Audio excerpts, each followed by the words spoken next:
In 81, my fiance got together with I didn't never told anybody this before either, but she got together with my training partner. And I came home from the 80 Olympia and they're together. I'm like, oh my God. I was so hurt and so baffled that this girl could do this to me. I decided to take all that energy and put it into the gym before the 81 Olympia. I just opened the door to the Gold's Gym that year and boom, everything would work. It was a magical year. Any exercise I did was, wow, mind-blowing.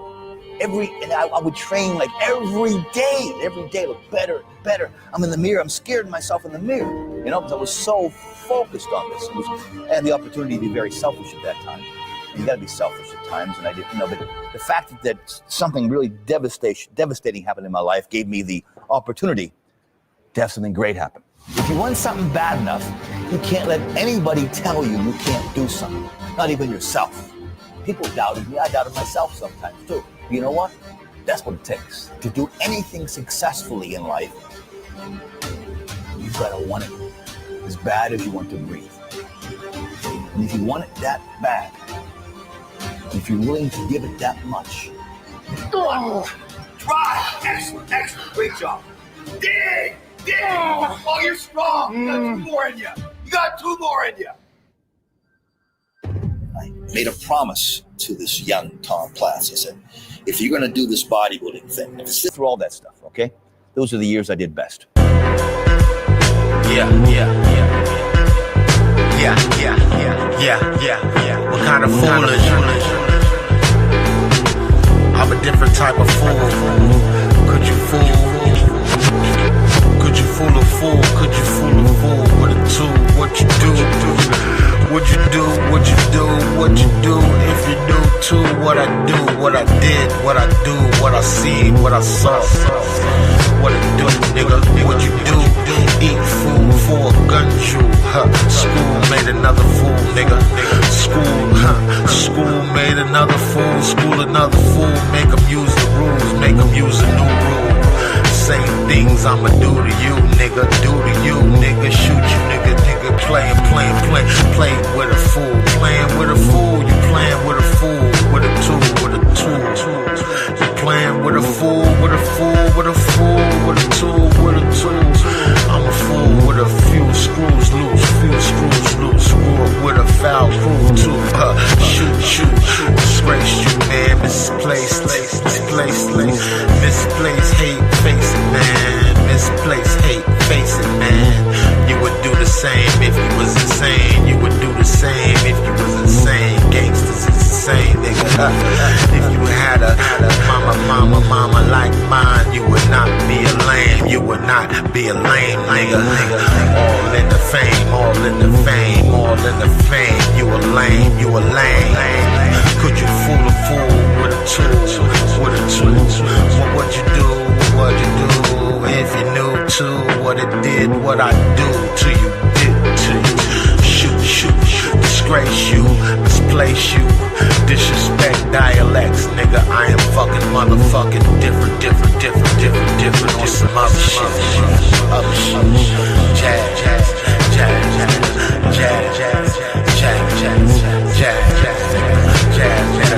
Could you fool a fool with a tool? What you do if you knew too what it do? Eat fool for a gun jewel. School another fool, make him use rules, nigga. Make a fool use rules, nigga. Make a fool use rules with a tool. Shoot. With a foul crew too, nigga. Shoot. Disgrace you. Misplace hate, face it. Misplace hate, man. The same, nigga. You would do the same if you was the same. Gangsters is the same. You would do the same if you was the same. Gangsters is the same. If you had a mama, you would be a lame. You would not be a lame, man. Streets is a lady, man. Hug me, baby, hug me. Streets is a lady, streets is a lady, streets is a lady, streets is a lady.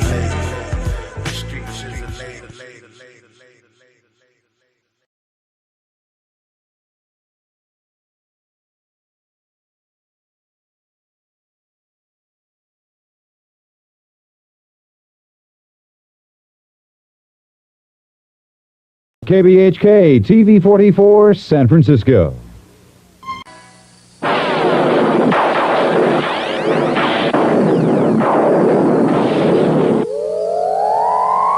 From the terrifying universe of the inner mind to the outer reaches of the imagination, we're waiting, poised at the edge of our seats.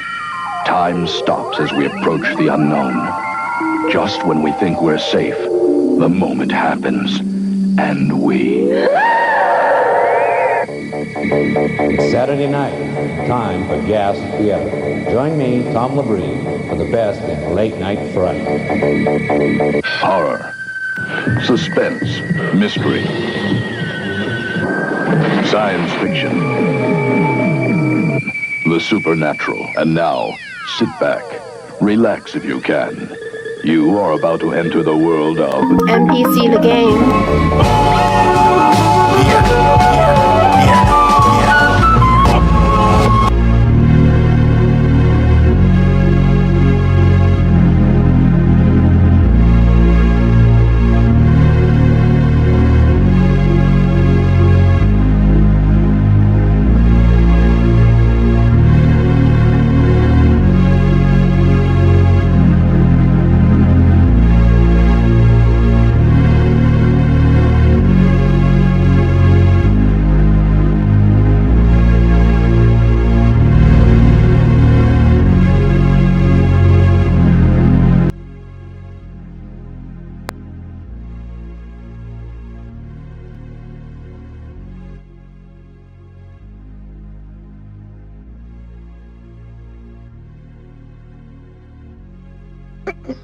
Yo, what's going on, man?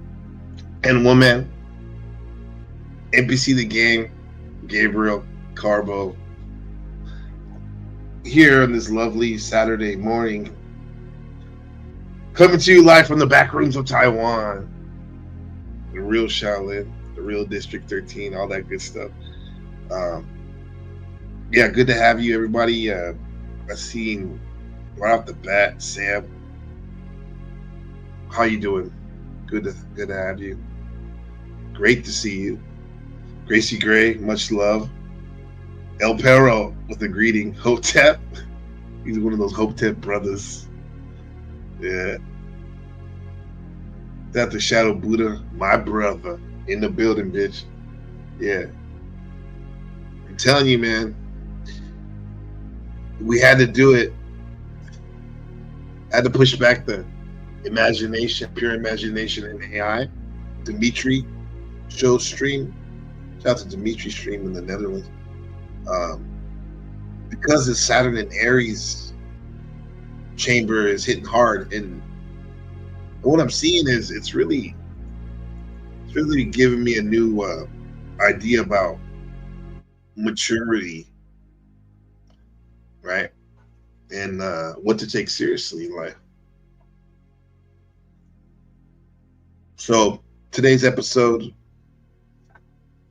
themes are Saturn and Aries, what to take seriously, natal charts, and Coach Carter and Tom Platz. So let's get on it. Let's do the math on it. Yeah, so what does that Saturn return to Aries mean for you? And once again, I know everyone doesn't really subscribe to astrology or maybe even really go down that chamber. However, I truly know that when one looks at the symbols and signs of life and observes them and measures them, you can get some benefit off of almost everything with the right critical thinking program in your mind. And same thing with this stuff too. So just give you a little background about Saturn and Saturn, how the planet Saturn, it's very heavy on the gravity planet. Yeah, the gravitational pull. And it takes Saturn about 29 years to go around the Earth one time. This is why you probably heard about one Saturn return. You know, how it can go around as you know, it takes us 1 year to go around the sun, allegedly, right? On Earth. That's one birthday year. Whereas Saturn, it's 27 years about. So that's why when you're about 27, 29, it seems you get a check about where you are at life, your status, and you look back at all the obstacles you came through. And a lot of times, because Saturn is supposed to be there, it's used as a metaphor to teach you about responsibility, maturity, and structure and discipline. You get tested that last degree when you're like 27 to 29. And some people don't make it through it. This is where you get what you heard about the 27th Club, the Jimi Hendrix, the Janis Joplins, the Kurt Cobains. Yeah, they didn't make their Saturn return, at least to keep on trucking with us. But that Saturn, man, it can remind you about the struggles, how achieving a goal can have struggle in the equation. And Aries is a sign of initiation and spring to life. Like, so we have it comes in the spring. We just had Aries month, initiation and just motion. It's the athlete, the zodiac, the warrior of the zodiac wheel of karma, right? So when Aries is in Saturn, it's almost what they say, it's kind of debilitated because it's used to running around like a warrior, or a youngin, But Saturn is going to do its thing. It's going to cause you to slow down and look at your life and your goals and what you achieved, and give you opportunities in situations where you have to, like, a lot of times you can't have immediate gratification. You have to wait on your successes, but the successes will come. It's just you have to wait. And in this Aries, Saturn in Aries was started on May 16th. It's really going to come to crux full on May 24th, which is next week. You're gonna probably already feeling the pull, right? With this is going to be in this placement, this transit for 3 years, the next 3 years. And interesting enough, the normally when you want, Aries, you want things right away, right? Immediate gratification. They don't even think, they just do. That's why people think that they're so courageous, which they are. But you ask them why, and they probably would say, I don't know, just do it, right? Because if they thought about it, they probably wouldn't do it, right?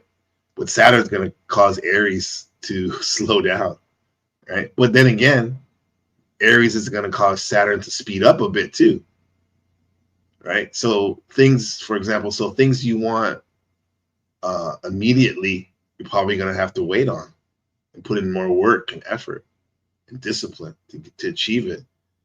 And there's going to be things that you don't want right away. Lessons, maybe hard lessons that you've been avoiding. Things you don't want, but the Aries is going to speed those up. So it's quite perplexing Zen type of motif in the fact that you're going to have to wait on the things you want and be ready for the things you don't want, because that Saturn planet is very slow moving, and it's when something's slow moving, it causes your consciousness, your awareness to be deliberate and exercise self-control. The Saturn, while the Ram, the Aries, tends to act quickly and impulsively. But like I said, in this placement, Saturn can teach us a lot about grit, true grit, and resilience, and staying power. But in other words, man, this transit is a good occasion to hone in on the practices that keep you grounded, and really think about crafting maybe a 10-year plan that actually excites you, that motivates you. Shout out to the chat, everyone. What's up, Clue? Clue. Yeah. Hello, Phil. Fill your cup. Yeah. Salute, brother. Yeah. So you said you can't wait when Aquarius is out there. Well, I can let you know definitely. Aquarius. I think you said your Aquarius sign. Let me know, and I can bring up like we did yesterday. I can bring up the my charts and the supplement video to tell you what what could be on the horizons on the forecast. If any of y'all, I really appreciate a donation. A donation will definitely get your forecast top priority for sure. So we always take the donations for sure. I can let you know about that. What's this, Sam? What's she say? I definitely think there's validity to astrology. Yeah, definitely. There is. I think it's what you make it. We create reality in our minds. And I think astrology is cool because it's a template, a positive template for overlaying on reality what you want. Because I can literally look at a bird building a nest under the Taoist chamber of observing nature and learning from it, and like learn right lessons and principles and ways to succeed or be at peace even better. But astrology definitely gives you that too, things to look for in your blind spots, your strengths, and also your strengths. You just overlay it like people play that Pokemon Go. They overlay the augmented reality over the reality. You do the same with astrology or any other system. I like astrology. It's fun. Comment from Clue Studios. We need to do our Hateful Eight show sometimes. Young NPC would get a kick of it. Yeah, he would. And shout out to Ben. Thanks for reminding me, Clue. He would, because he's it's already programmed in his mind, in the back of his mind to watch that type of stuff. I mean, to his father's watching that stuff, right? How many of y'all put a NC? I would say NC 17. Put a 17 in the chat if your parents used to take you to rated R movies before you were 17 or 16 or whatever. Even if you were under 10 and your parents took you to a rated R movie, or even 9, put a 1 and a 7 in the chat, okay? Because that's how a lot of us were raised. Some of us were raised. This is why you get what you get. What's up, Grounded? Good to see you. Cap Stelio. Ooh, Cap Stelio. Yeah. Shout out to Zephyr for the donation, getting her forecast on the Leo chamber. She got Oracle to look up her chart yesterday. So many insights. Yeah, man, she's a treasure. We're going to be going live tomorrow under the World Astrology Prediction Act, coming up tomorrow at 9 p.m. Eastern. Ahemza, Oracle Alexander, and myself will be streaming about world events, world astrology predictions 2025 to 2027 with Oracle Alexander. We're going to be talking about the U.S., China, Russia, Taiwan, Ukraine, India, and wherever you're at too. We can look into and how it relates to you. This is big. We already see things happening, right? We already feel it in our personal lives, let alone in the big scale. On that Masonic sorcerer theater, the blueprints. I think somebody was saying. Yeah. Hey, Untrackable. Good to see you, bro. Good to see you. That's a positive brother right there. 17. Oh, so you, Grounded, you used to see it rated R movies when you were under 9. Yeah, I'm telling you, man. I remember my mom took me to go see. I don't think it was rated R, but The Gods Must Be Crazy. I don't know if you remember that movie about the Bushmen and the Kalahari. It starts off like a documentary, right? But then ends up quickly being a slapstick comedy and a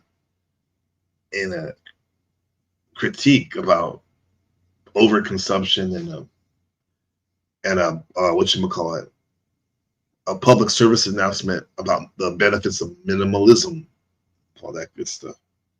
First Blood, when Rambo comes out of the chopper, starts blasting people with the M60. Yeah. Oh yeah. Oh yeah.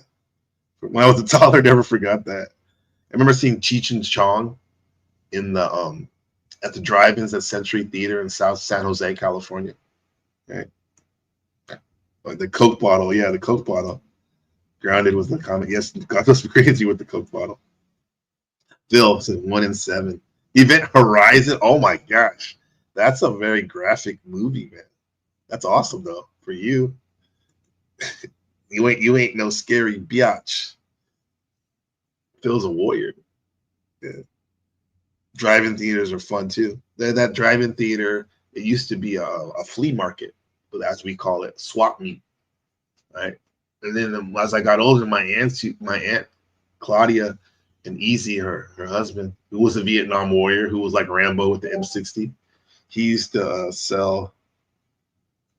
He used to sell blues. They used to sell blues tapes and Harley Davidson T-shirts and jewelry she made, as well as concert T-shirts. I had all the Slayer, all that stuff, man. But yeah, man, good times. Okay, Zephyr, you saw it too. Revenge of the Nerds. You guys are crazy. I love it. So yeah, yeah. How about the Saturn? Back to the Saturn too. This is, I guess it's all Saturn related. So Saturn is gonna enter into the cardinal fire sign of Aries. Cardinal means like initiating. No, excuse me. Cardinal means yeah, that's initiating. Right. May 24th to May 24th, 2025, all the way to 2028, right? And then just marks the beginning of Saturn being with us all until April 2028. Okay. So let me know what it means to you. When we're talking about houses, let me give you a quick overview real quick. Houses are just, when you hear somebody talk about houses, that's just someone talking about your life, kind of, if your life was a map, action plan, these would be the segments in it. The houses, the mansions. The first house represents the self appearance, vitality, and life force. And then the second house represents your money, what you value, your assets, your resources, and talents. The third house represents communication, daily rituals, siblings, and extended family. And then the fourth house represents your parents, caregivers, foundation, and home. I'll say the sign too. So the first house of self is Aries. The second house of resources and money is what you value is Taurus. The third house of communications and daily routines and siblings is Gemini. The fourth house is Cancer, parents and caregiving and foundation and home. Fifth house is Leo, pleasure, romance, creative energies and children. Sixth house is Virgo. Think about work, themes of health and pets. Seventh house is committed partnerships, Libra. Keep it even like the Libra, the other. The eighth house, Scorpio, is death, rebirth, mental health, and other people's resources. Ninth house is Sagittarius, is travel, education, philosophy, publishing, broadcasting, religion, astrology, and philosophy. And the 10th house is what Saturn is in, which we're all gonna be talking about that today. That's where Saturn and Aries is in the 10th house, is your career, Capricorn, in public roles, your status. And the 11th house is Aquarius, your community, your friends, and good fortune. And the 12th house is the 11th house is Aquarius, right? And the 12th house is Pisces, sorrow, loss, dominion, and your hidden life and metaphysical life, your fucking magic, right? But don't worry, don't feel overwhelmed. Just take a big exhale. You got this, and if you need some extra guidance, hit me up or let me know what's really going on. So yeah, I'll give you so Well, Gracie, since she said it, we can go over the Aries and Saturn and Aries. If anybody wants to see how it's going to affect your sun and rising sign, let me know. Yeah. And if you leave a donation, I definitely can make it a top priority to let you know in the timely manner. Saturn in astrology is known as the greater malefic. In astrology, there's a concept called benefic and malefic planets. And essentially that means good and bad planets. Where this stems from is if you go outside and you look at the night sky, you look at Venus and Jupiter, they're very bright and resilient. And the ancients thought that Venus and Jupiter were good planets. They associated them with benefic energy. They were looked at as benefic planets. But in contrast to those very bright and resilient planets, you would look at Mars and Saturn. Mars is very red and hot and fiery, and Saturn was very cold and dim and dark and slow. So they associated Saturn and Mars as malefic, as bad, as negative planets. Saturn is known as the greater malefic, though, because Saturn occupies a higher space than Mars. And essentially that's because Saturn is slower and it takes a long time to go through the zodiac. Saturn takes about 27.5 to 30 years to go around the zodiac.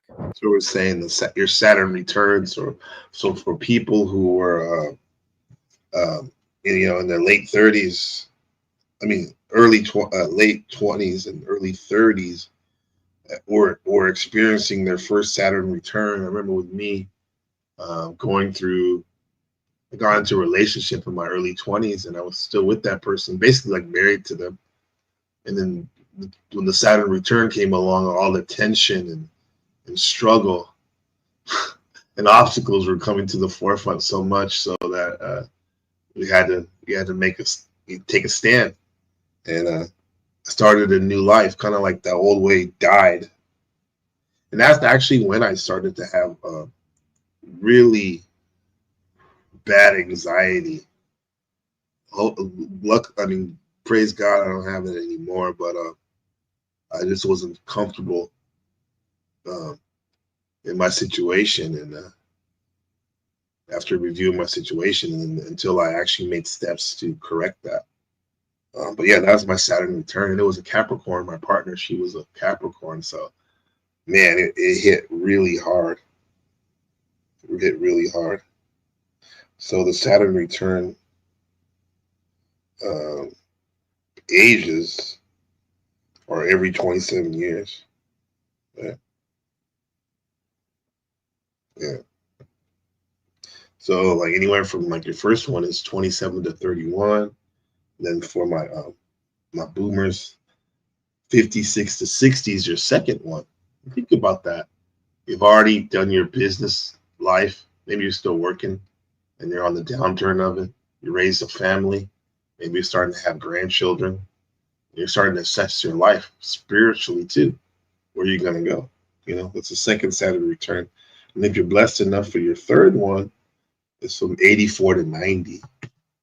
84 to 90, right? And you can really get ready for the next party. So what's this? Zephyr says, I've been running into ushering people through their Saturn return for the last 5 years. So weird. They come into my life just in time for their return.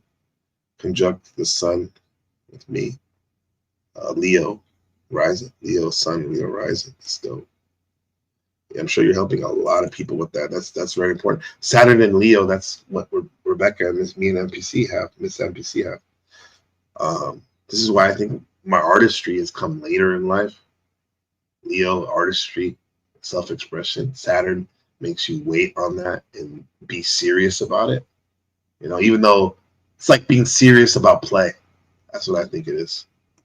Now, that term greater malefic can sound really scary, but I really want to break down what exactly Saturn is, because even though Saturn is a malefic planet and it comes with problems, it is still a good planet at the end of the day, and it could do a lot of good for you. And if you want to know if the Saturn transit is going to be better or worse, you need to look at your birth chart, and you need to understand whether or not you are a day chart or a night chart.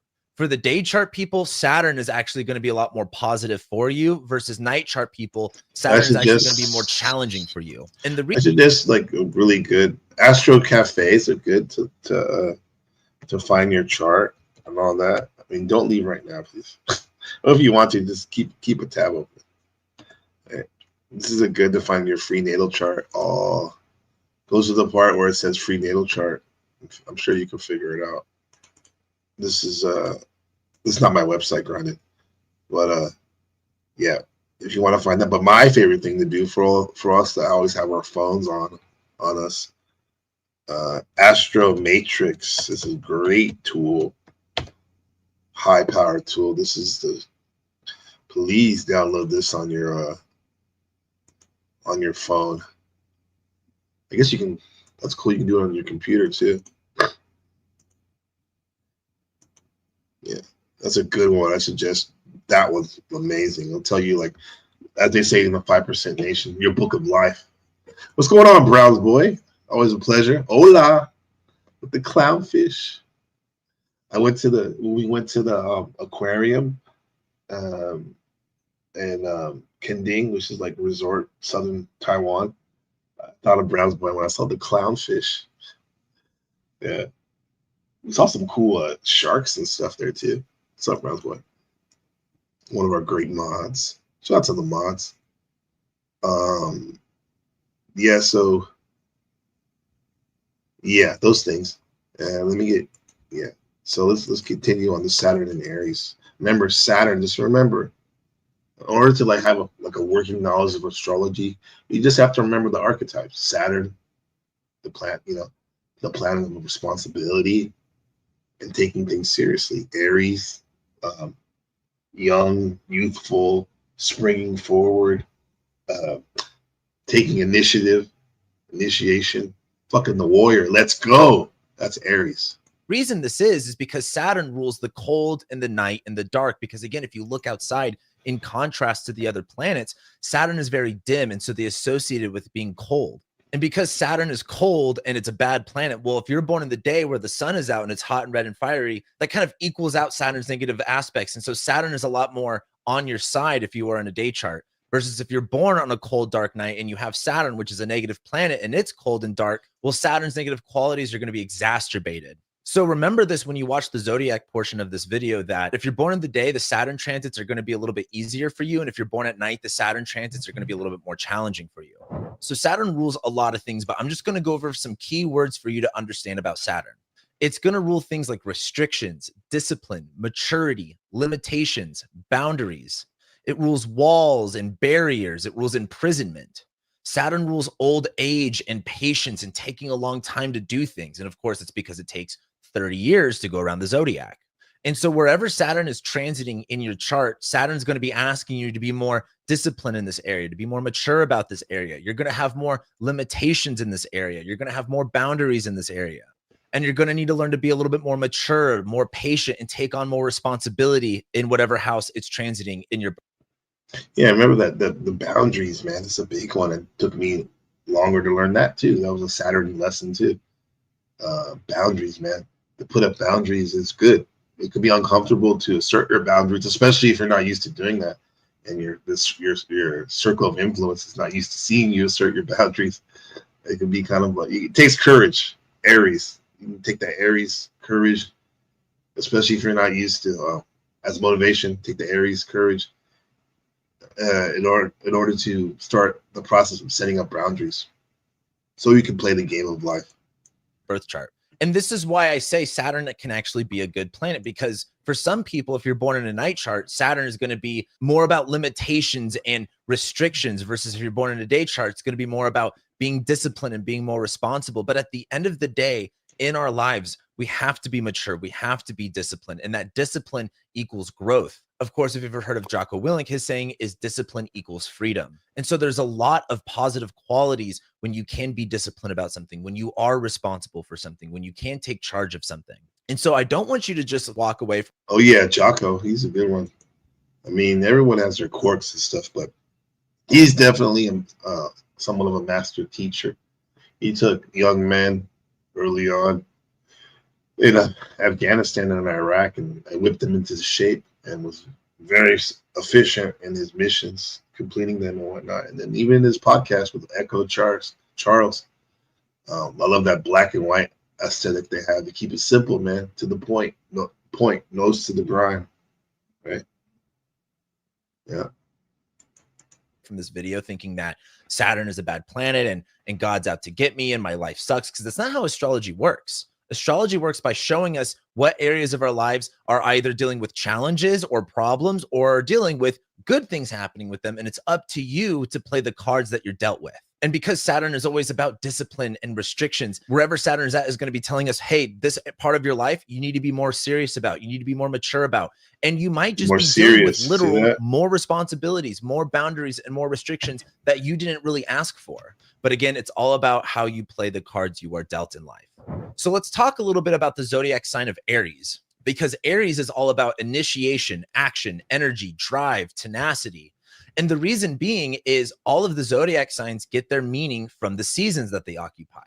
And if you think about Aries season, it's the spring equinox. The sun begins to rise. The light gets greater. The plants start to go from a period of hibernation to a period of growth. The leaves start to blossom. The flowers start to blossom. You're seeing that right now.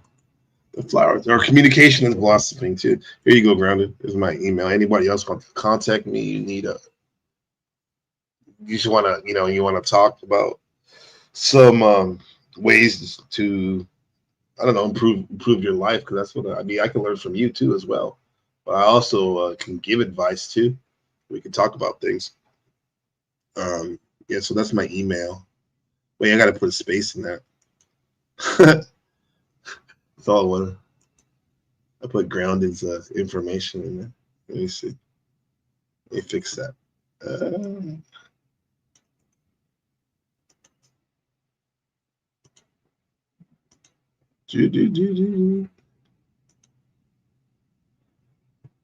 you go. Space. Yeah, give me some space, Gabriel.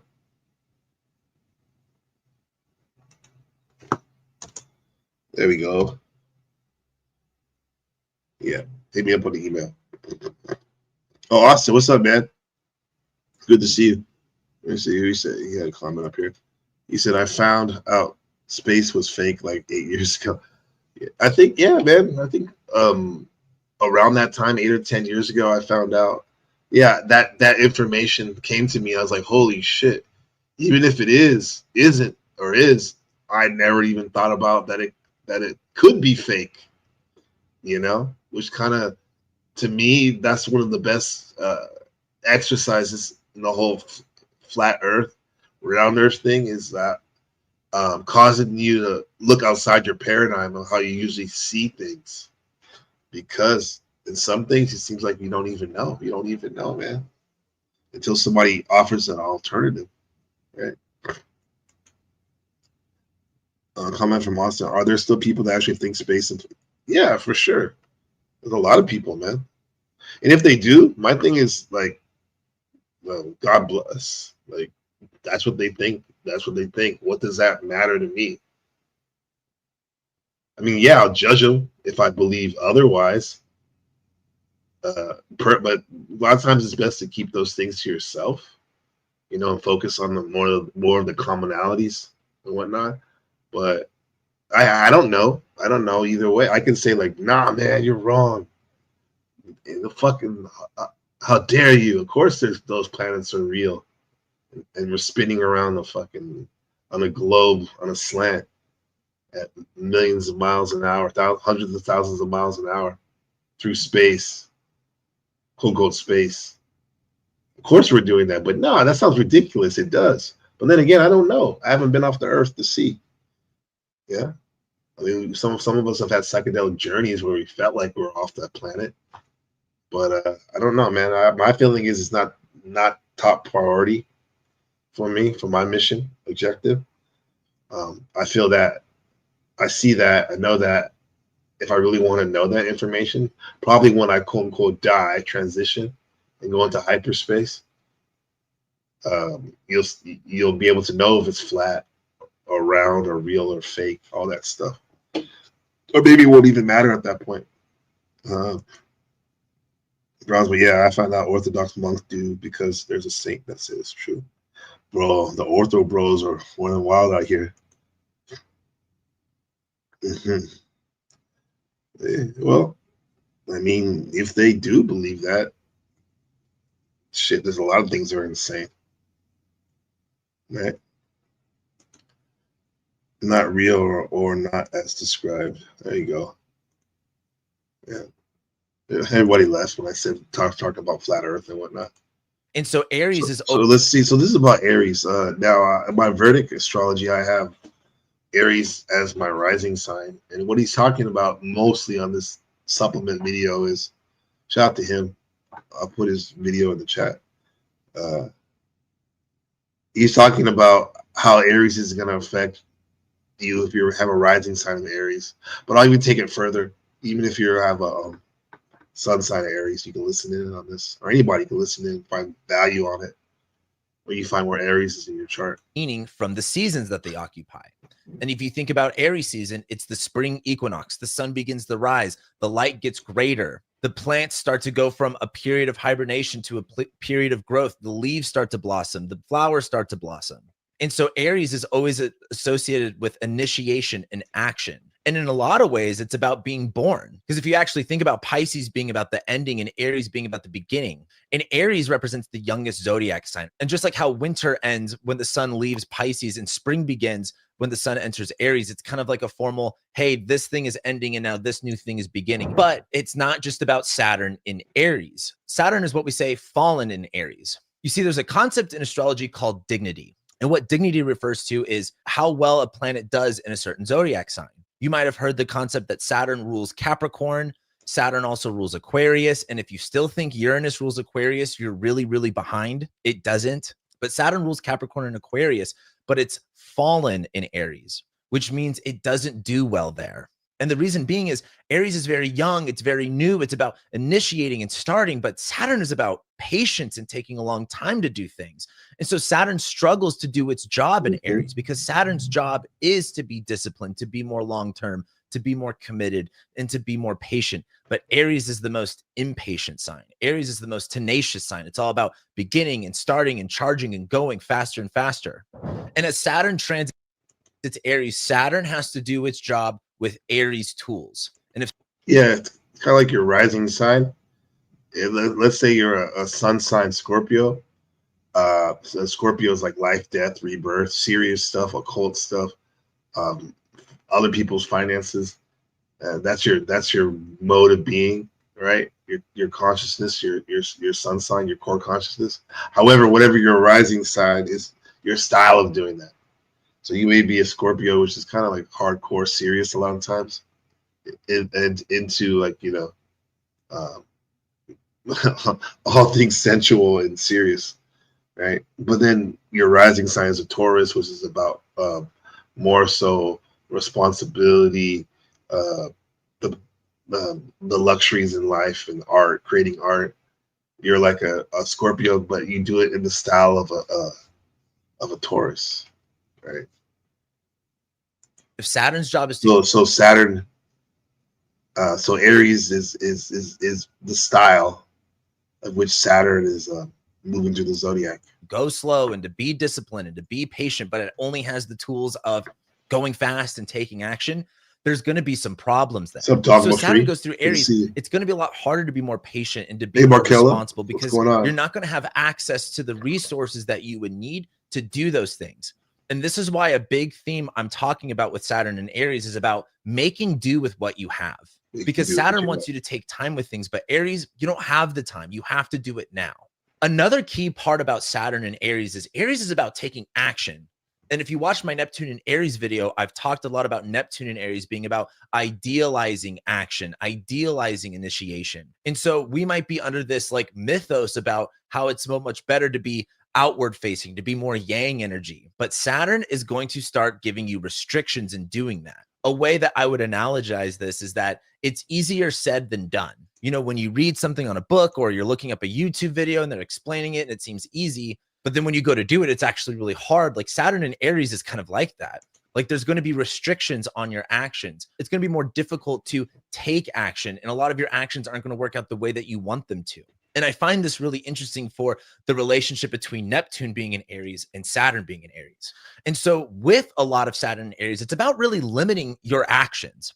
Something I've been thinking a lot about Saturn and Aries is just like taking on too much responsibility that maybe you're not ready for. Now, there's two sides to that coin. One is You're taking on more responsibility than you're ready for. But the other part of it is that's how you grow.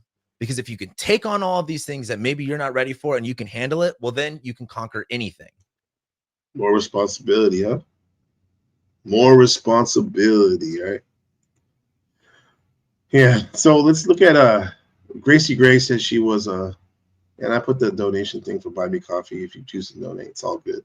Or if you want to do YouTube, that's fine too. But let's look at Gracie Gray. What she said. She said she's an Aquarius. So what do we have to say about Aquarius? Aquarius and Saturn, and how it will impact Saturn if you're an Aquarius sun sign or a rising sign in particular, how that will affect you. I think it's definitely going to affect your third house of communication, right? So you're going to have to take that, probably be more mindful of how you communicate and how you interpret information in the third house. And I would say as well, how you're learning. You might be like, because I know Gracie Gray is always trying to learn things. I mean, damn, we're here on YouTube. It's fun to laugh with it, but a lot of us use it for learning. So whatever you're learning, you're gonna take it real seriously, because you can. A lot of people skim in this day and age. They don't really read in depth or cross-reference what they're learning. But this is definitely a time where that's going to be becoming something that will benefit you even more, taking your learning a lot more seriously, and your local community will be emphasized more. Siblings, right? Your neighbors, right? You're probably going to maybe take a more of an interest in them as they will in you. So yeah, let's see what this gentleman has to say about the Aquarius, how it's going to affect them. One, because the third house just rules a lot of different things, like how you live. Your Saturn is fallen. You're going to be kind of biting off more than you can chew, but that's okay. That's kind of what you're supposed to do.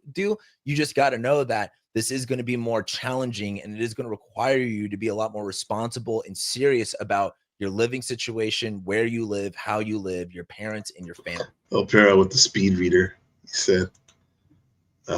I do both, speed read, and skim and research it further. Yeah, that's the way to do it, actually. That's definitely the way I learned in for liberal studies.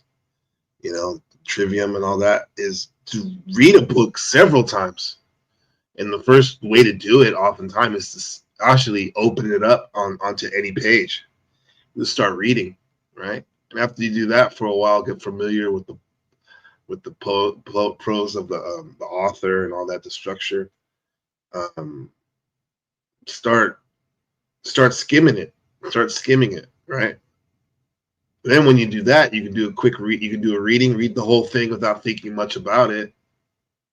Then after you do that, like read the book in depth, like El Perro was saying. And this is stuff that they teach you at the prep schools and stuff. You know, I mean, we can do a whole master class on that. You know, not necessarily what to learn, but how to learn. Yeah, beautiful. Now, so this is Aquarius, right? Ready? Aquarius risings, Saturn is entering your third house, and this is an interesting one because the third house just rules a lot of different things. Like it rules like day-to-day shit, right? Not necessarily habits and routines, but more so of like running errands and how do you spend free time. The third house also rules communication. It rules siblings. It rules your local neighborhood. It rules applying knowledge that you have. And so Saturn is asking you to be more restrictive and more serious in this area and being more responsible and more mature with how do you handle your time? How do you apply the knowledge that you have, even though that might be a little bit more difficult?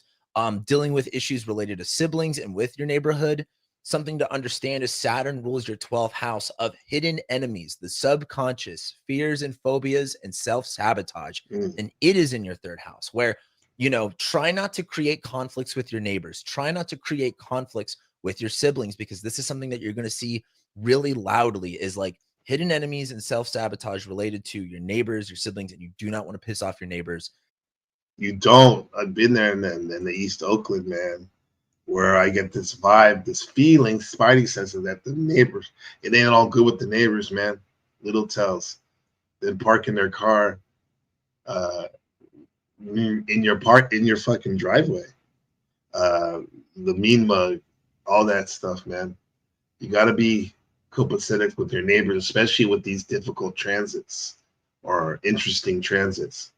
Be aware of these things, man, because a situation can spiral out of control when you can just nip it in the bud and learn from it rather than being hurt from it.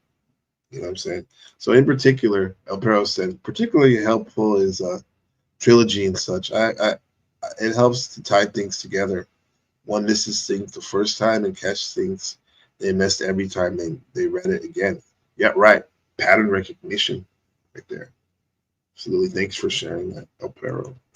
It's you want to be good to your neighbors and as much as you possibly can. And that's also why you want to choose the right neighborhood too. And that's something also really important too. If you guys plan on moving, is choosing the fucking right neighborhood. But Saturn also rules your first house of your body and yourself and your image. Now, because Saturn rules your first house of your body and it's going to be fallen, there is a quality of this that like health might be problematic. Or it might be, again, I say problematic, but just maybe. Yeah, you look at your health, first house. If some people like putting your sun signs or your rising signs, let me know. Let's have some fun with this. I'm here, man. I'm here for a reason. We can talk about these things. Tell me your sun sign, your rising sign. We can talk about this stuff. El Perro, this also applies to pattern recognition in relation to topics as well. The houses, yes. Yes, bro, it's all about pattern recognition, man. And then in this astrology, astrotheology is one way to modality to use that. The house is like he's talking about the third house right now. Now he's talking about the first house. It's a pattern. Like the houses tell you specifically area in your life, your appearance, your communication skills, your finances, your status, like all those things. But the pattern you see is like how the particular planet that's traveling through your houses or mansions, through the heavens, God's heavens, right? How the planets are traveling and how it affects those areas of your life. And you see the same pattern: responsibility, taking Saturn, and then also the pattern of initiating, Aries. Like, so, yeah, you can see the patterns. Maybe a little bit more challenging than normal, but your first house rulers in your third. A lot of this is like, come on, guys, give me some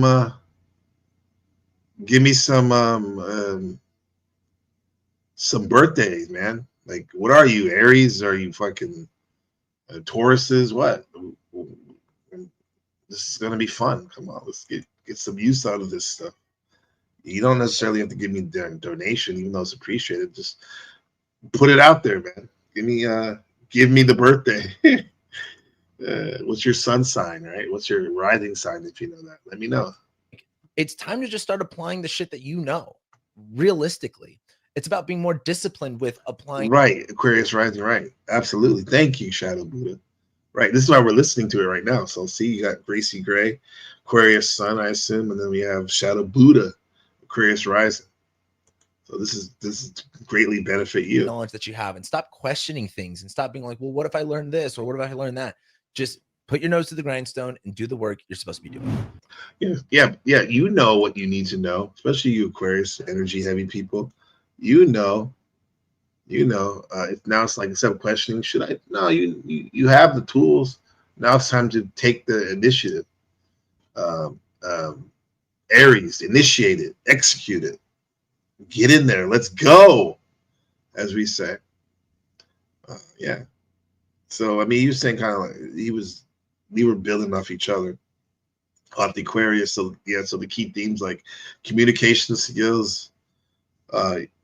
You may need to develop even clearer communication skills and be more disciplined in your thinking, right? I know the Buddha, Shadow Buddha, is very disciplined in his bodybuilding regimen, body and mind regimen. But now it's like really focus on that mind communication skill regimen, right? You're already great at it. You can even be better, right? So networking, right? Aquarius is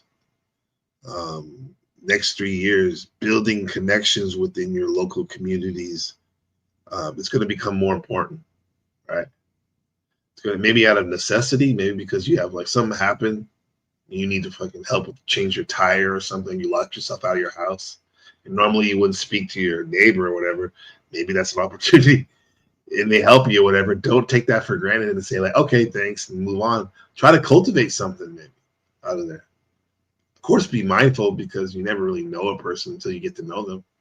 But don't be afraid to try to get to know them. Network, build connection with your local community. One of the beautiful things about living here in Taiwan is I don't have to go very far to go to the different stores or mechanic or gym or school or work. I end up knowing most of the people and having like a network, right? Because Aquarius, there's a lot of learning opportunities, right?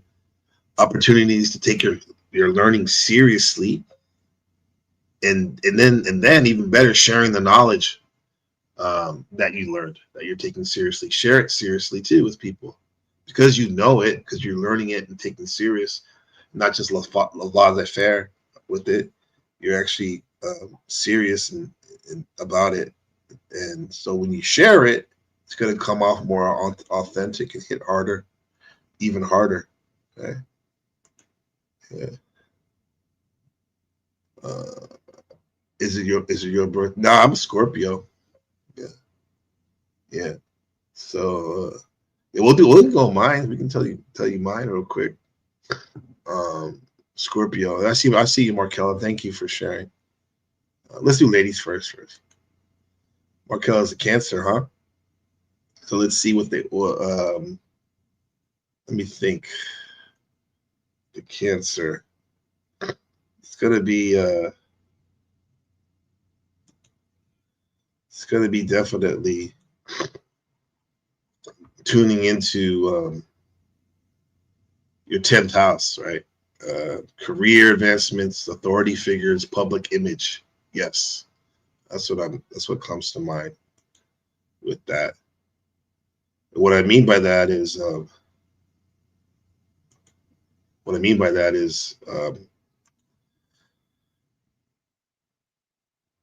for Cancer's rising, Cancer's sun, Saturn's going to be in your Saturn in Aries is going to be in your 10th house of career and public life. Now, mind you, if one is retired or your career is the home, managing the home, making sure it's flourishing, that's going to be gonna want to be looked at even more seriously, right? In your public life, this is time. This is a time for you to really be professional in everything you do when it comes to your the way you present yourself. And I think Markella, out of most of the people I've met in the Panelverse, is an exemplar example of that. She already does. I can only imagine if she takes herself even more professionally, the way she carries herself. Something that we can all learn from. And yeah, the career advancements. You may face challenges, cancers that require you to work even harder. However, it will lead to recognition and success. I know some of us have jobs just over broke, or careers where kind of like we just do enough because there's so much workload and stress and things to deal with that like just doing enough bare minimum is a lot. Seems like a lot, but hey, you're gonna have to push even harder. But recognition and motivation is motivation, recognition, right? It is. Yeah. See, yeah, you're retired. Yeah. So that's why you even though you're retired from your career, it's like your career now is presenting yourself in managing and supporting your friends in this broadcasting and whatnot, and among other things. You've been doing it even since we met you on this sector over here. You've been doing it for years. It looks like you have a crazy good network, and you command respect. 10th house, and you get respect. Yeah, you're learning too, right? Gracie, Greg, you said your neighbors, huh? So I'm good with my neighbors now. I'm learning all of the time, and I have trouble communicating with my thought. Yeah, that's great. You can see that, you know. Gracie, with you being a Shadow Buddha's comment, yeah, Aquarius is known to be in their heads in the clouds, but it's filled with ideas and dreams and aspiration. They don't be the artist archetype with polarizing creativity. Yeah, so many of the Aquarius in the panelverse they seem like batshit crazy because they're geniuses in a sense, creative geniuses, because they're so close to source code. They get that stream of consciousness from the Most High. That their ideas are avant-garde and ahead of their time to most of us, and eventually they become trending and the norm. But when they bring it to us, they seem as wild and hard to get a handle on. So we have to be patient with them sometimes. Yeah, so back to the Cancer, Saturn and Aries, how's it going to affect the Cancers? Let's see. Now, for the Cancer risings, Saturn's going through your 10th house, and I've really had my eye on this for you guys because there's so much 10th house stuff going on for you. But the 10th house is about your reputation, your legacy, and your career. And Saturn going into your 10th house is asking you to take more responsibility in this area, being more mature in this area. And something that you see when Saturn transits somebody's 10th house is them gaining a position of authority, because Saturn does also rule authorities. I'm seeing that. I'm using Markella as a what they call a whiteboard, a chalkboard, because like I see that with her, man. Like how, in my view, like her career is logistics and management, upstream management, and which she takes seriously, and she gets results in the way she helps people get the most out of their broadcasts, and she gets respect. So whether that's you taking a management position, I think of like chief or commander or captain when I think of Saturn transiting the 10th house. Now, you will deal with more limitations. You will deal with more restrictions related to your career. But the other part of it, though, is taking on more responsibility, being more disciplined. And you will be, probably taking on more responsibility than you can handle. But that's the whole point of Saturn and Aries, is like, that's the time to do it. And you need to be very specific about what you can actually take on and what you can do versus what's just a waste of your time and your energy. Now, Saturn also rules your 7th house of relationships. And because Saturn is going to be fallen, the quality of your relationships is going to get complicated. Now, that is not the end all be all. That is not the worst thing ever. Like, let's say if you're newly married, like marriages and relationships are difficult sometimes. And this will represent a more of a tumultuous time of learning how to be more responsible, learning how to take things on. And because your 7th ruler is in the 10th, a lot of relationship aspects are very loud in your career, meaning like whether you're working for someone individually, you meet a significant, partner in your life through your career, things like that.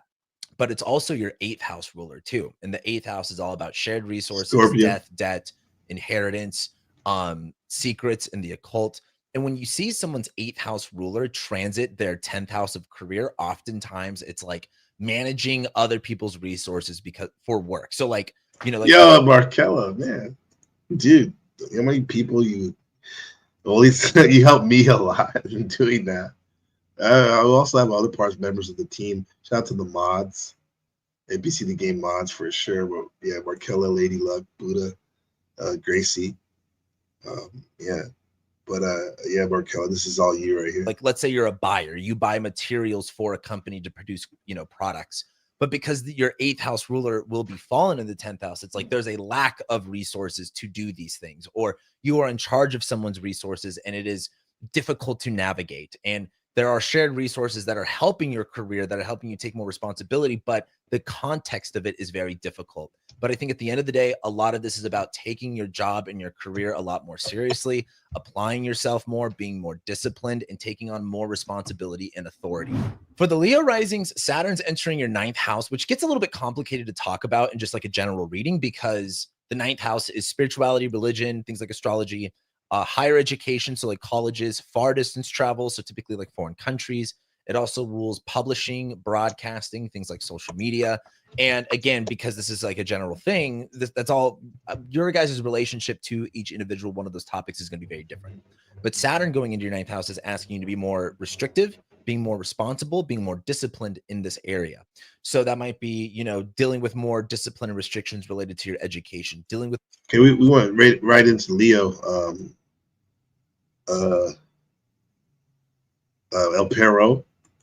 El Perro, King Perro. Okay. Yeah, but back to the real quick before we go there. What I said about so for Cancers, career advancement, work, you're gonna face challenges. Next 3 years require you to work harder, and also don't hang in there. Saturn does delay gratification and success. You'll get the recognition. Just keep working hard. You are seen as an authority figure, and reflect about how you want to be seen in your public life. This is your time. So Saturn. It also will. So Saturn and Leo. Was Leo in Aries right now, which is going to be good. Authority for the Leo. Okay. Risings, Saturn's entering your ninth house, which gets a little bit complicated to talk about in just like a general reading, because the ninth house is spirituality, religion, things like astrology, higher education, so like colleges, far distance travel, so typically like foreign countries. It also rules publishing, broadcasting, things like social media. And again, because this is like social media, broadcasting, in your broadcast, a general thing, that's all your guys' relationship to each individual one of those topics is going to be very different. But Saturn going into your ninth house is asking you to be more restrictive, being more responsible, being more disciplined in this area. So that might be, dealing with more discipline and restrictions related to your education, dealing with more restrictions and discipline related to far distance travel, or even your own belief system. I think a lot of you guys are going to be dealing with interesting things regarding your own spiritual path, your own religious path, your own relationship to God in whatever way you make of it. So you already seem to have a strong relationship to God and your spiritual path, the way you express it. So self-expression, Leo. So I could only imagine what's in store for you. Now, the other thing to understand is Saturn rules your sixth house of work, labor, and ill health and pets.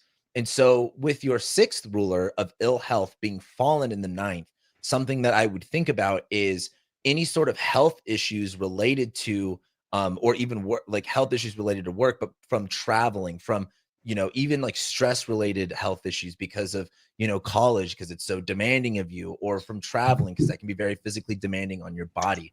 There's some sort of context where work and labor is made more difficult because of traveling, because of publishing, broadcasting, social media, because of language barriers, because of even education. So that's something to keep in mind, as well as your seventh ruler of relationships is also Saturn, and it's going to be transiting the ninth house. And so because your seventh ruler is Saturn and it's going to be fallen, there's going to be a quality about relationships that are much more difficult to navigate. And that doesn't mean something bad. Again, it's just a new challenge. It's not necessarily easy peasy. It's just something that is. But your seventh ruler being fallen in the ninth is going to be something about relationships, and either meeting someone while you're traveling, meeting someone at school, meeting someone online, or another part of it is, if you are in a committed relationship, there's going to be a quality about it that is focused more on traveling or on faith or on even on education. And there's going to be a certain aspect of it that is requiring you to be more responsible, to be more disciplined. And I think that's just going to be more challenging. However, if you're single, meeting someone through the spaces of, again, traveling, education, online, that's going to be something that to look forward to, at least. For the Virgo risings, Saturn. Okay, you hear that, Opero? Or the Leos out there, Leo rising. Yeah, I'm definitely gonna like I'm saying now. He said it too, but I'll emphasize that Saturn in the next 3 years is going to impact your ninth house, which is education, belief, philosophy, broadcasting, right? All that. So this is a great time for you to keep pursuing your higher learning and to educate in your education and in your specific field. I know you really have the coming with a high caliber, high powered law chamber. So you're going to be probably gonna put even more, take that even more seriously, put more emphasis on learning all you can about that for your higher learning chamber. And definitely there's going to be a lot of opportunities for exploration, for travel. I remember seeing your old pictures. You used to travel a lot. Well, you probably still do, but even more travel for you and personal growth. You got to remember too, the ninth house Sagittarius is about long distances too. Yeah, so maybe you might even go overseas or whatnot. And beliefs is a key thing too with the Saturn and Aries for Leos. You may rejuvenate your belief system and what you consider meaningful, or maybe even like a paradigm shift, or just even clean up what you already using as your belief system. So there's a lot of stuff to think about right there for the Leos and whatnot. Dude, what do you got? Did Buddha? Oh wow, Buddha gave me a donation.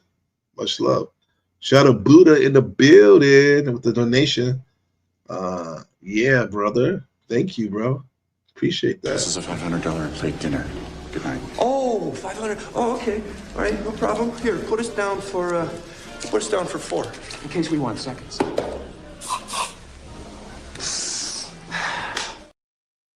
Thank you, Shadow. Appreciate you, bro. Yeah, so how does one's moon affect Saturn? Well, I have to say that the interaction of the moon and Saturn placements, they definitely influences one's emotional and mental state. Because we've been saying, that Saturn represents discipline and restraints. And when it interacts with the moon's emotional nature, it could lead us either to challenges or towards our strengths. So that's one way, right? And also too, keep in mind that the moon's placement in our birth chart, it shows us how to experience and express emotions. While Saturn often brings lessons in responsibility and maturity. So managing your emotions with maturity is definitely a sign of how those interactions between Saturn and the moon, how they affect each other. And one, I have to say, emotional expression and sensitivity, because when Saturn interacts negatively with the moon, for example, individuals may experience heightened sensitivity and a need for security, and that leads them to anxiety or depression if they're not getting that security they feel. So maybe this is opportunities for emotional self-sufficiency, but there's also strengthening aspects to Saturn and Moon relationship.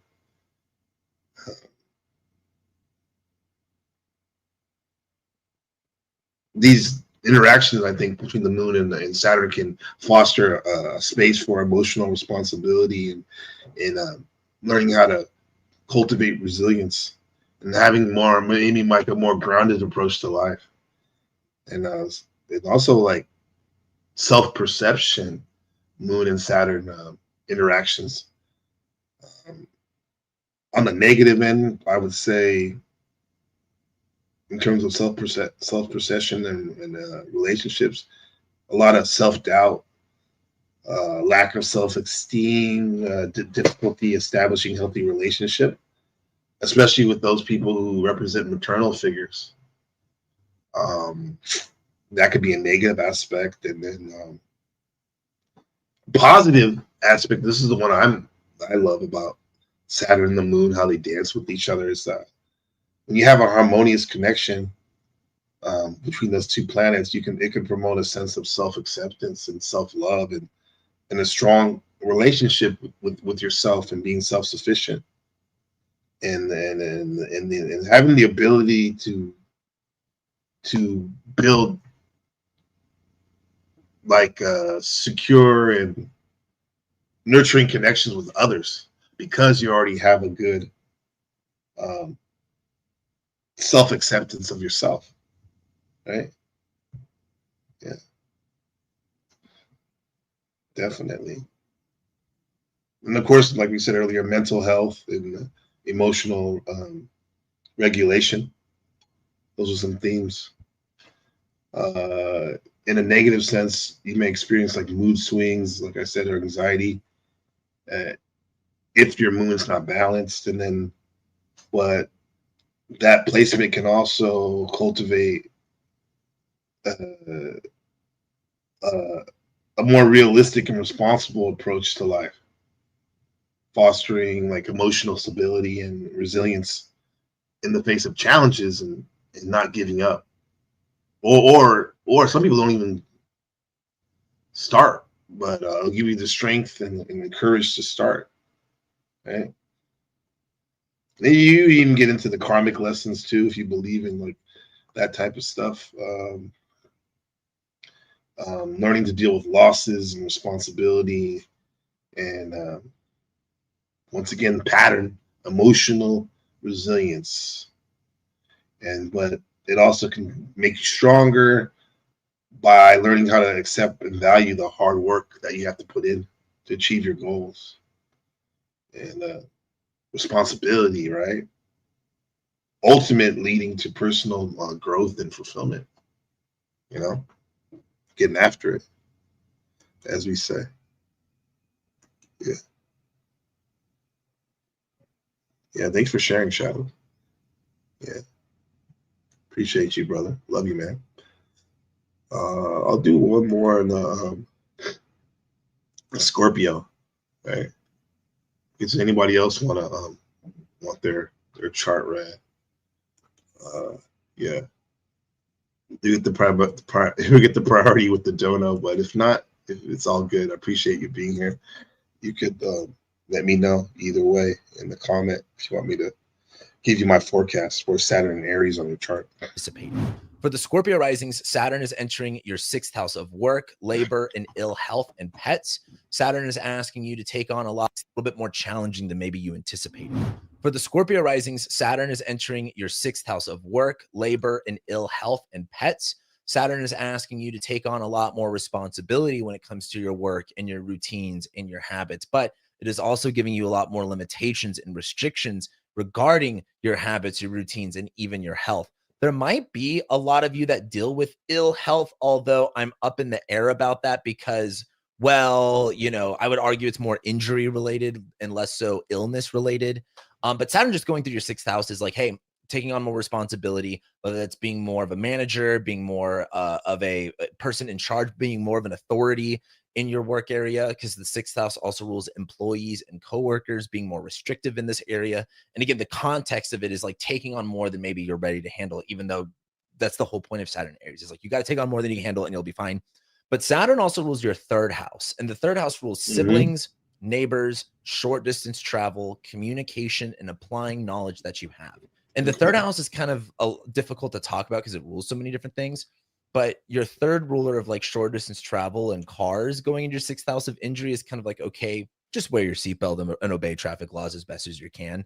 I don't really like that part of it for you. There might be something about siblings and your local community and working together as a thing. Like maybe there's either issues with siblings or you're working more with siblings, something along those lines.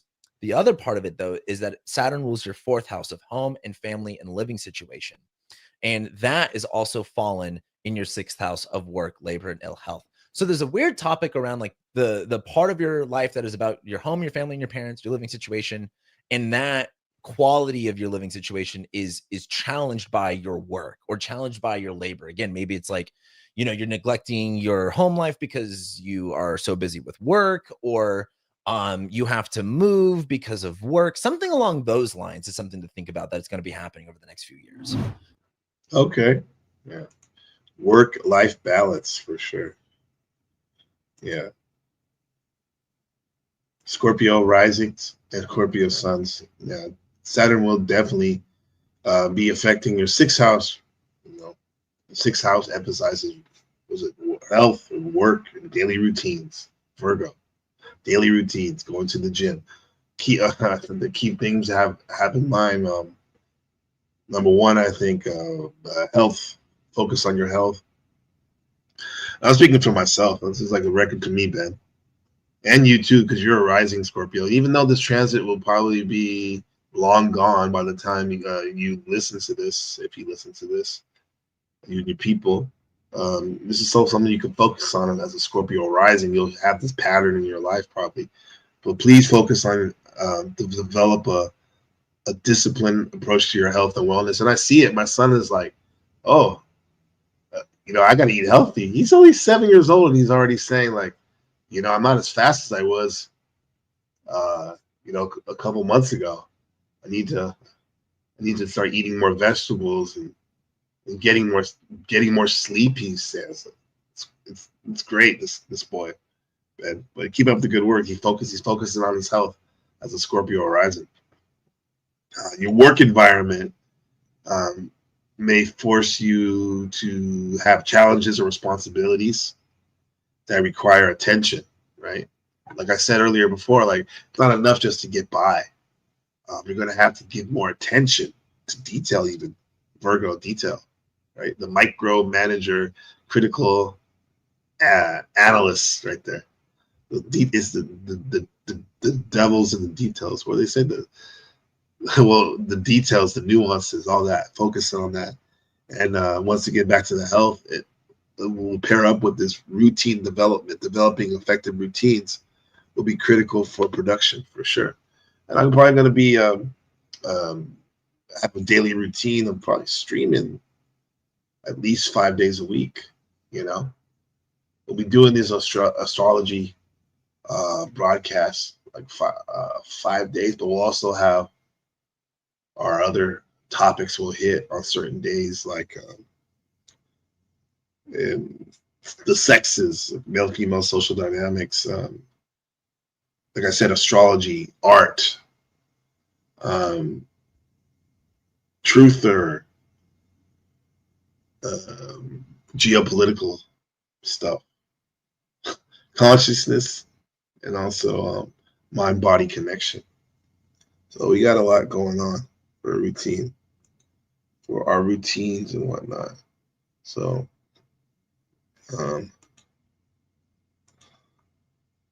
what time is it? Okay, we might go for another 20 minutes. I'll drop the link. And want to welcome to come up. I'm going to be looking at this. This is a good theme about Saturn and Aries. Right? Saturn responsibility, Aries taking initiative, the youth, initiating the youth. Now this is a good, fun little exercise we can do by looking at where is he? Where is this chart? Where is this channel?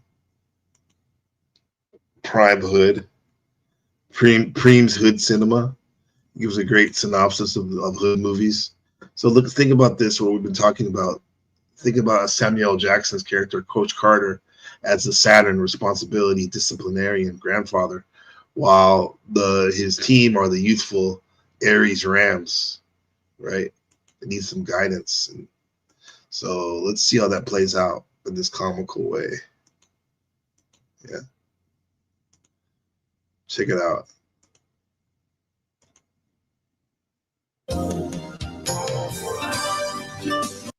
Off top, he has like the 90s PSA music.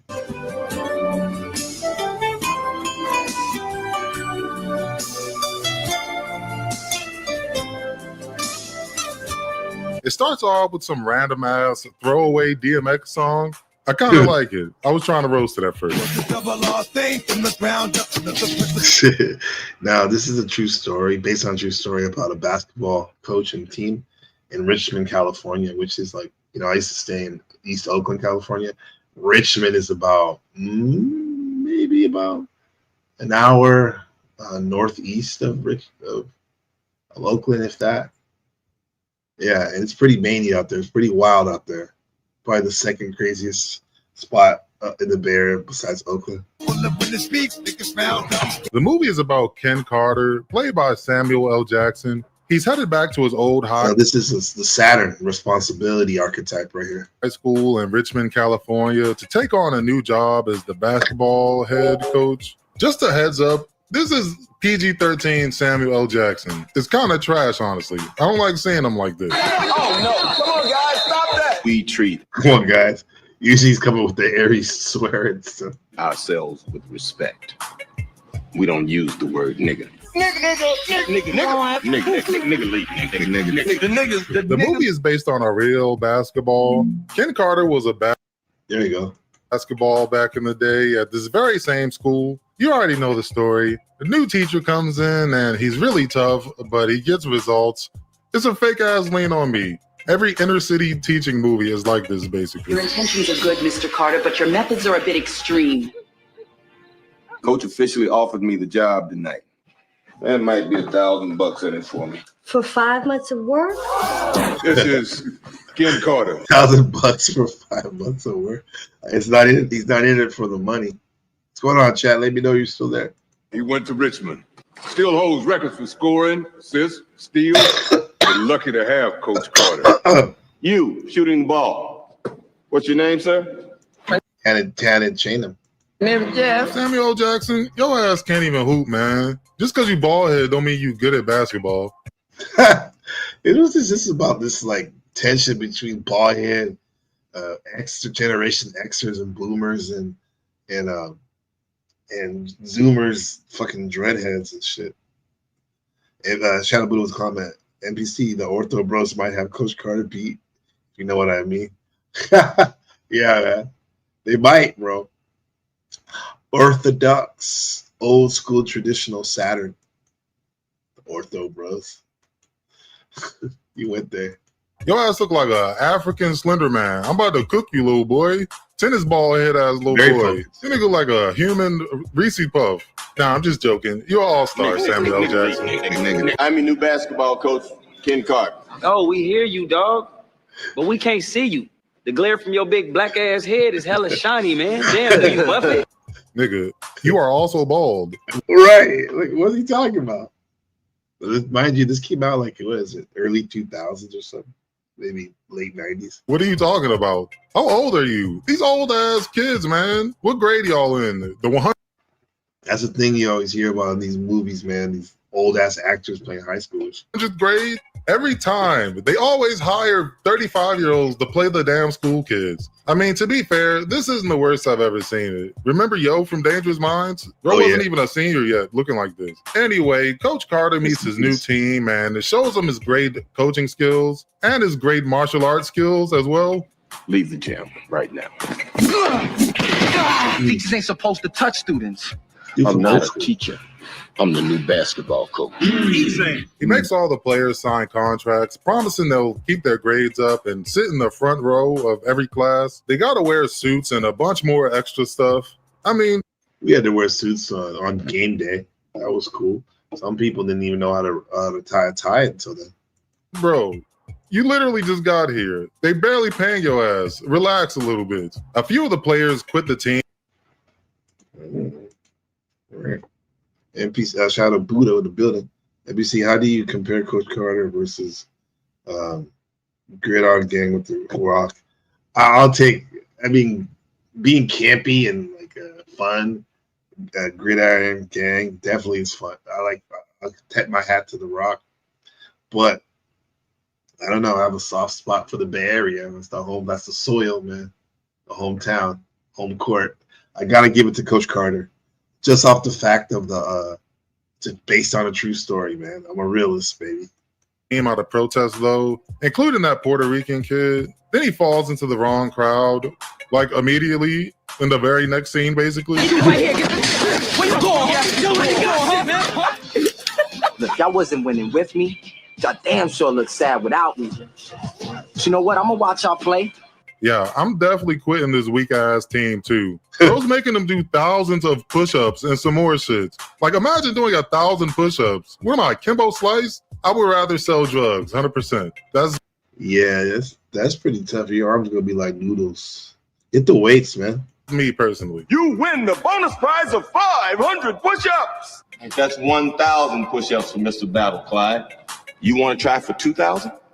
Ashanti's in the movie. She plays one of the kids in the school. Again, she's like 25 at this point, but whatever, bro. She all-star. Well, I got a little. Black All-Star. Something for you too. Uh-oh. Where'd you get this? Don't sleep on the 99-cent store. Kenyon. What?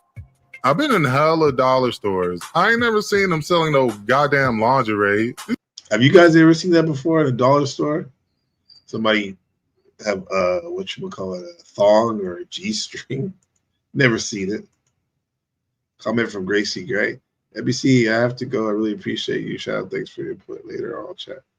I enjoy love. All right, we'll see you soon. Much love, Gracie Gray. Thanks for the support in the build. See you soon.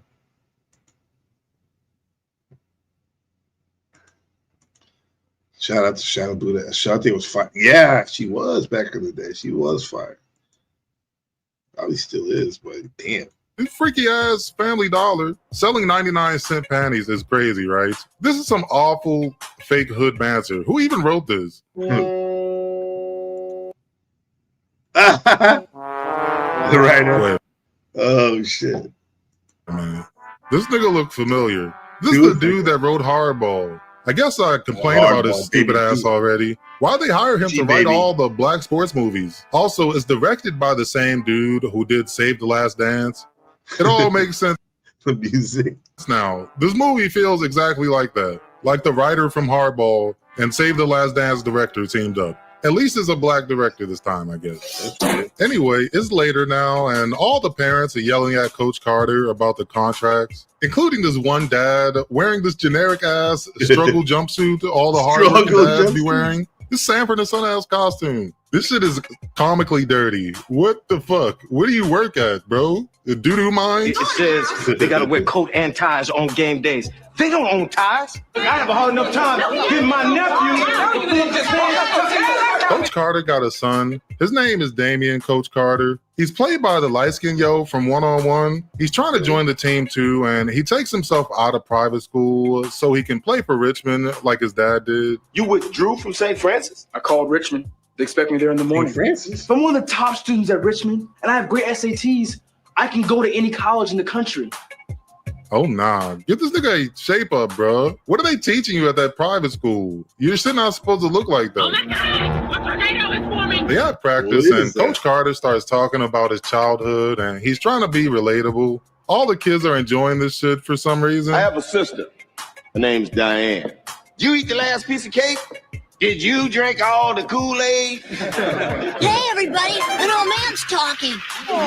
So when I call Diane, we're going to play straight man-to-man pressure defense. It's time for their first game, and Coach Carter tells the boys his strategy.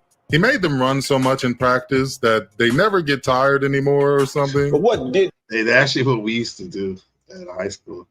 We had like a drill sergeant. I think he was actually, his job was... Coach Shanley's job was he was a what they call probation officer for juveniles. Yeah. Oh, we run our ass off constantly, but by the time we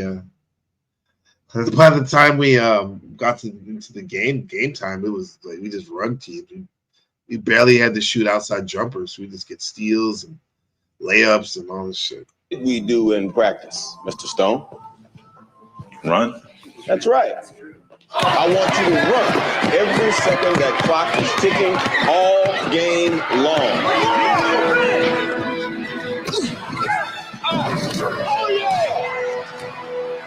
So Ashanti's story is that she's dating this basketball yo, and they just found out she's pregnant. She's really excited about it and not worried at all. How about LaQuisha? If it's a girl. Girl, LaQuisha, be for real. You might as well call the baby food stamp. Oh shit! That's that white guy who wrote it. Basketball yo thinks a new baby would get in the way of all his push-ups, teenage pregnancy or something. Nobody cares. This part feels like filler, honestly. You didn't need this. It's not interesting. The Puerto Rican kid wants to get back on the team, but Coach Carter makes him do 9 million push-ups before he can rejoin. I'm starting to practice every morning at 6 a.m. Routine. Are you lost, sir? Virgo. What I got to do to play? 2,500 push-ups. Saturn. And 1,000 suicides. Damn. And they must be completed by Friday. Finishing that by Friday. Mr. Cruz, You came up short. You owe me 80 suicides and 500 push-ups. Oh, nigga, where are you getting these numbers from? Your ass wasn't even looking. You making shit up, bro. Well, you got it from this dude, assistant coach or whoever? Who is this? That guy. There's no way his Look at ass that little was paying house attention photo, either Shadow? the whole time. Shadow, is that little house photo right there? Their team manager? I'll do push-ups for him. I'll do some. I'll run suicides too. The team is undefeated so far, and it's all thanks to Coach Carter. Everybody in town loves him, and they're getting on the news and stuff. They're beating all the preppy white schools and basketball montage. Ain't gonna happen. Let's go! Don't relax! Come on, get back into it. Try. Get low, try. We're 6 down with 120. Ray J. We've been in these guys' ass serious? the whole game. We can do this.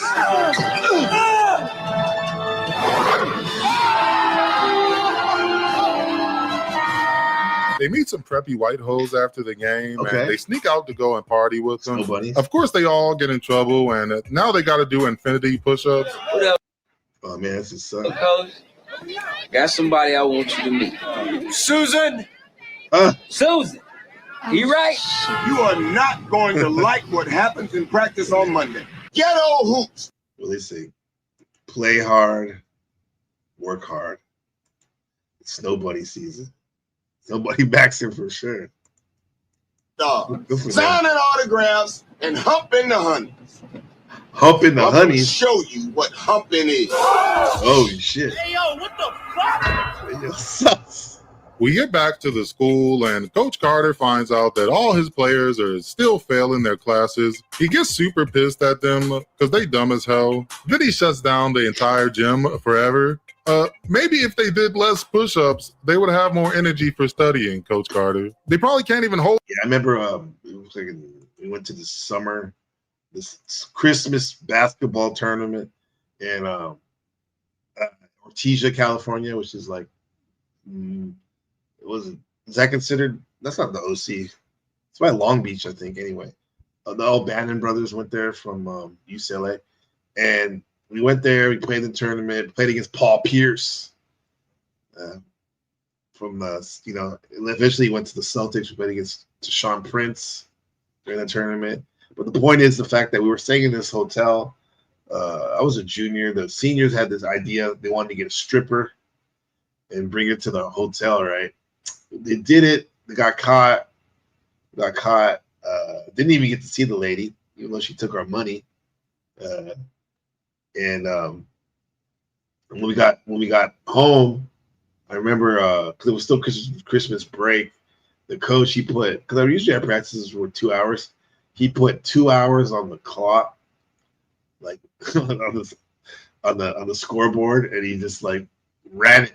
And we had to run for 2 hours straight, suicides or liners, what do we call those? 17s. Because you had in 17 seconds, you had to run up to the one side of the court and back in 17 seconds. And if it was over 17, you had to do it again. So we had to do that for 2 hours straight. Yeah, shit was wild. Pause. What's going on, Yolanda? Good to see you. Yeah. Good to see you. Pixel T in the building. Yeah, so we're just watching Coach. We've been, building on doing the math on Saturn and Aries transit and what to take seriously. Saturn's what to take seriously. That's what that represents. In Aries, it's like the youth taking initiative, right? And then we're using it under the guise of Coach Carter as a resonator of Saturn, discipline, taking things seriously. And then his team would be the young men would be the Aries warriors that have a lot of energy and vitality, but probably need some discipline in order to succeed. Hold the damn pencil up and shit. They in pain, bro. You ever think of that? This movie want to be lean on me so bad. Come on. Does he even have the authority to shut the gym down? You barely work here, my nigga. You really working hard for that $1,000. In this hand, I hold contracts signed by me and signed by you. And until we all meet the terms of this contract, the gym will remain locked. Locked? I had to beg you. I killed myself for you, sir. To get back on the team. This is bullshit. Coach Carter forfeits the next game, and it's their first loss of the season. Bro is definitely doing too much. All you gotta do is fire your dumb ass. Get the fucking lunch lady or something to be the coach. You tripping, bro. The whole town hates Coach Carter now, and they running up on him in the streets and shit. Damn. That is sporting goods. Right? Hold on, man. Wow. That's serious? Meanwhile, the Puerto Rican kid is getting deeper in the streets and he misses basketball. He sees his old teammates out there getting into a fight and he comes to back them up. You got a piece of mind to feel me? You feel me right now? Say. Appreciate the backup, son. All right.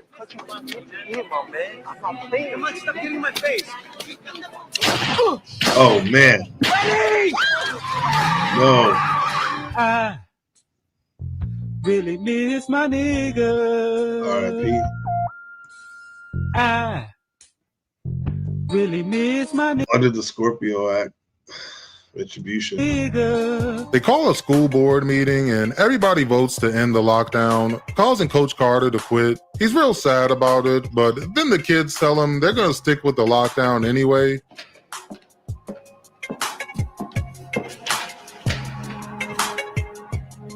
We're gonna finish what you started, sir. Yeah, so leave us be, coach. We got shit to do, sir.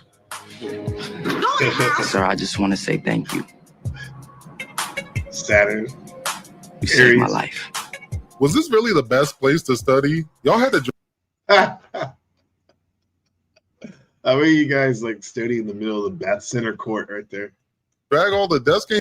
They did the jump ball here and shit. Whatever. It's a nice moment. Basketball. The kids all get their grades up in time and they're ready to win the big championship at the end. They got to face off against the best team in the league.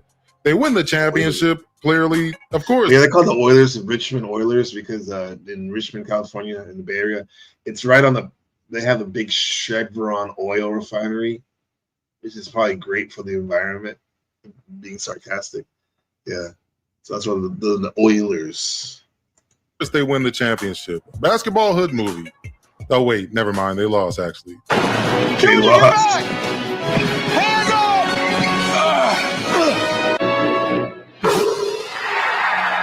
This day and age, you got to be really good public school to beat these private schools nowadays. Private schools, they treat it like basketball like a damn near college. Training all year round. Oh, come on, the line. Embarrassing. What you achieved is that ever elusive victory within. There you go, Saturn and Aries, man. I am so proud of you.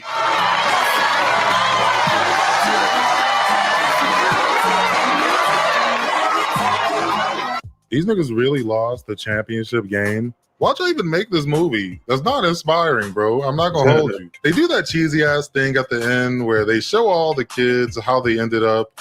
A few of them went to college and got degrees.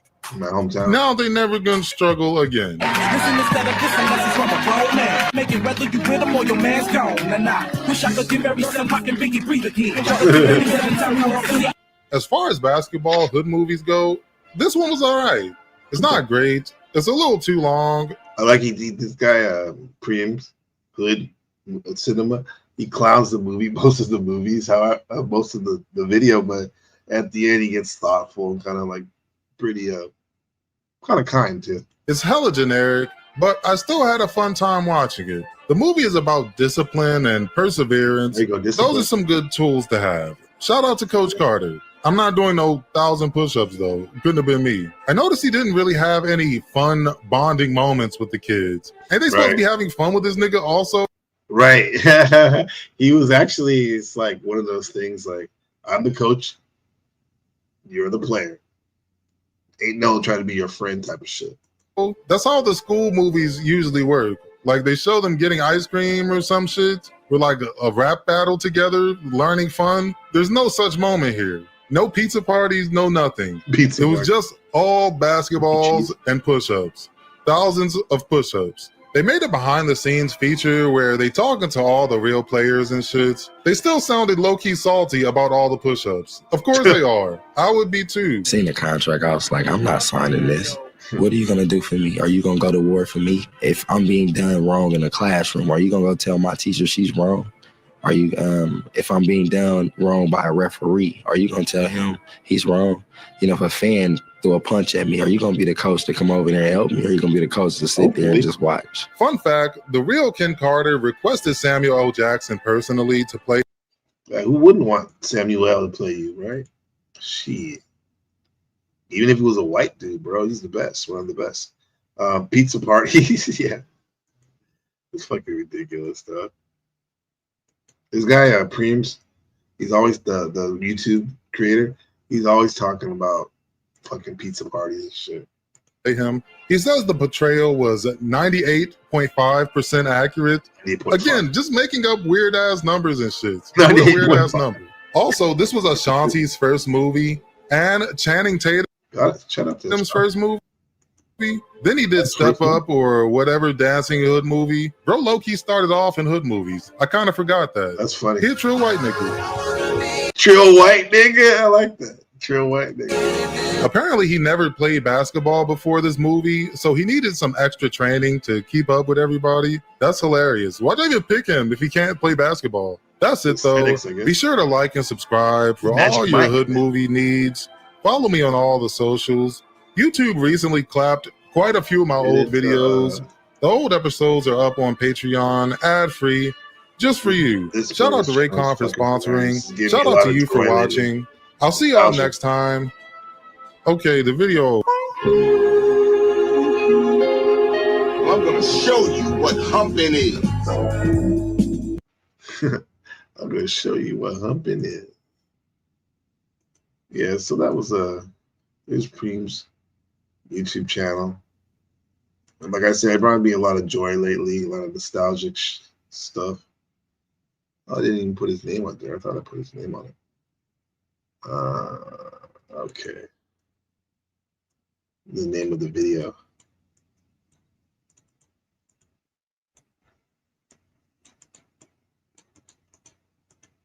All right, anyway. Yeah, so that's that video. Yeah, Saturn and Aries, my friends. You know, the transit that started on the May 16th and it's really going to hit hard on May 24th and go all the way into April 2028, man. Because this Saturn and Aries transit, it's definitely going to give you opportunity and it's going to encourage you towards personal growth and responsibility and push you towards being more mature in probably various aspects of your life. And each sun sign will experience this influence uniquely, depending on where Saturn is transiting in your relation to your natal chart. But I'll just leave you with this: embrace the lessons and challenges that arise from this transit, because it's going to lead you to long-term benefits and personal growth. And so if you ever want to talk more about it, these things, hit me up on in the Discord. Give you a tryout like Course Carter. And you only got to do 100 push-ups and 50 suicides. All right.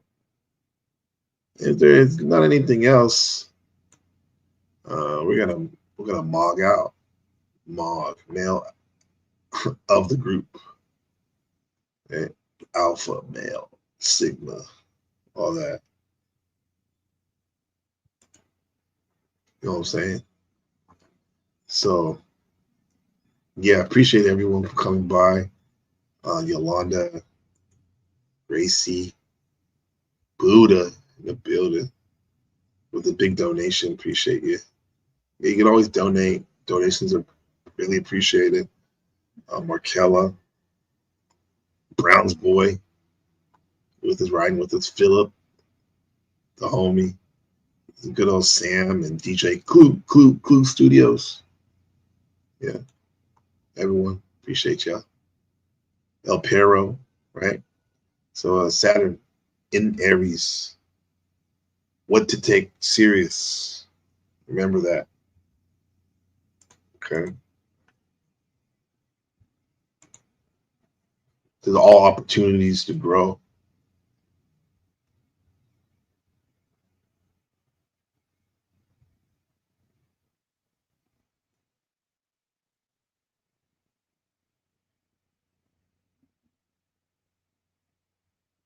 And we'll be here tomorrow.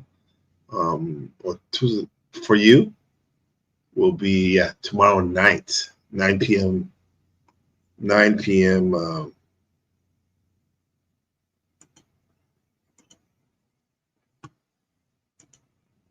9 p.m. Eastern. About with our friend Asima Alexander, Oracle Alexander. We'll be stargazing.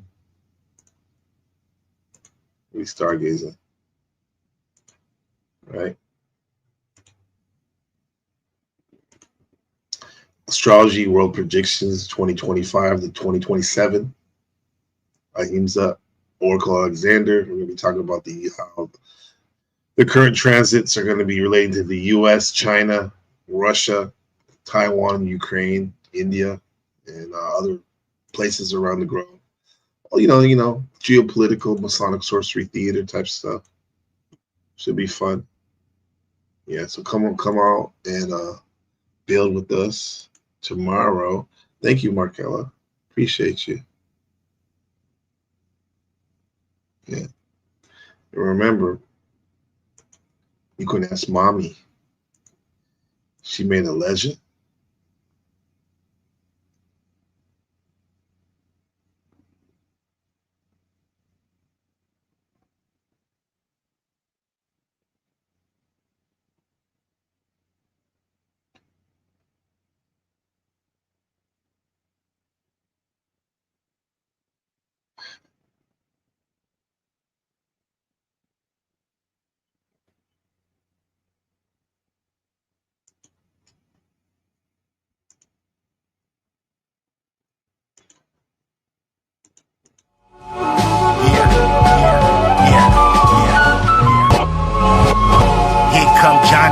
Shot him in the lobby, mommy. Death is my hobby, mommy. Street said that God bless the gun with the most body.